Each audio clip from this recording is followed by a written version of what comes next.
आज आपण बघूया हलवाई स्टाईल मटर लेयर कचोरी कशी बनवायची। बनवायला एकदम सोपी आहे आणि खायला एकदम टेस्टी। चला बघूया रेसिपी काय आहे। तर आता फ्रेश मटर बाजारात येत आहे, तर फ्रेश मटर सोबत तुम्ही ही रेसिपी बनवू शकताय। आता पहिल्यांदा आपल्याला इथं मैदा घ्यायचा आहे। 1 कप मैदा घेतलाय आणि त्यानंतर थोडासा ओवा हातावर चोळून टाकलाय, मीठ घेतले चवीनुसार आणि इथं तूप घ्यायचं आपल्याला मोहनसाठी आणि पीठ एकदम हातावरती चोळून घ्यायचं आहे। एक आणि एक कणाला आपलं तूप लागलं पाहिजे, म्हणजे कचोरी छान खुसखुशीत बनते। तर अशा प्रकारे मी पीठ चोळून घेतल्यानंतर याच्यामध्ये थोडं थोडं करून पाणी टाकून एक घट्ट असं पीठ मळून घेणार आणि 20 मिनिटासाठी याला मी झाकून ठेवणार।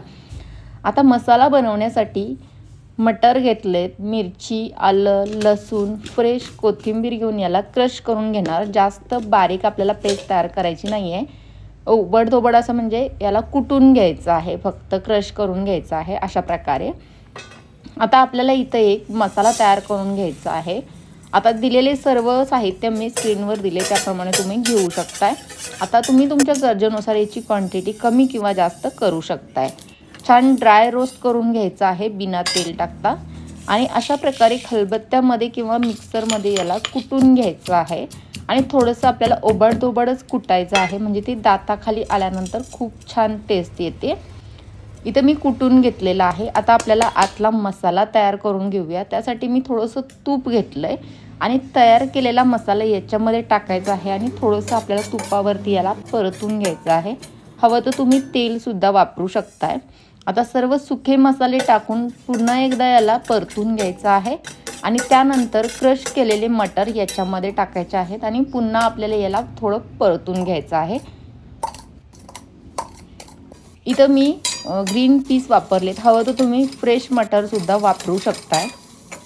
आता याला छान परतून झाल्यानंतर थंड करून मी साईडला ठेवून घेणार आणि आपल्याला कचोरी तयार करून घ्यायची आहे। आता इथं मी पिठाचा गोळा घेऊन अशा प्रकारे लाटून घेणार। लाटून घेतल्यानंतर याला आतमध्ये आपल्याला तूप लावून घ्यायचं आहे। हवं तर तुम्ही कॉर्नफ्लॉवर आणि तुपाचा हे साठा करून याच्यामध्ये लावू शकताय, अजून जास्त लेअर व्यवस्थित पडतात याचे।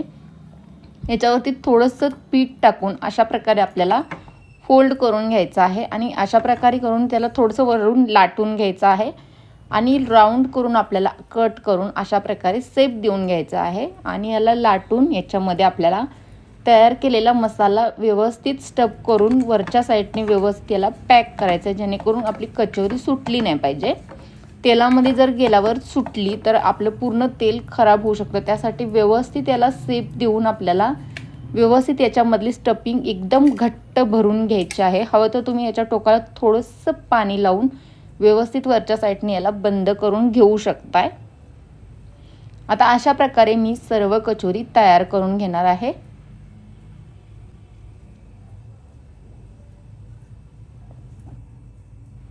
आता सर्व कचोरी तयार करून झाल्यानंतर आपल्याला तेल गरम करून तेल पूर्णपणे आधी आपल्याला तापवून घ्यायचं आहे आणि त्यानंतर फ्लेम एकदम लो करून मगच आपल्याला या सर्व कचोरी तेलामध्ये टाकायच्या आहेत आणि थोड्याशा याला कलर आल्यानंतर लेअर सुटल्यानंतरच आपल्याला याला फ्लेम वाढवून आपल्याला कचोरी पूर्णपणे फ्राय करून घ्यायची आहे।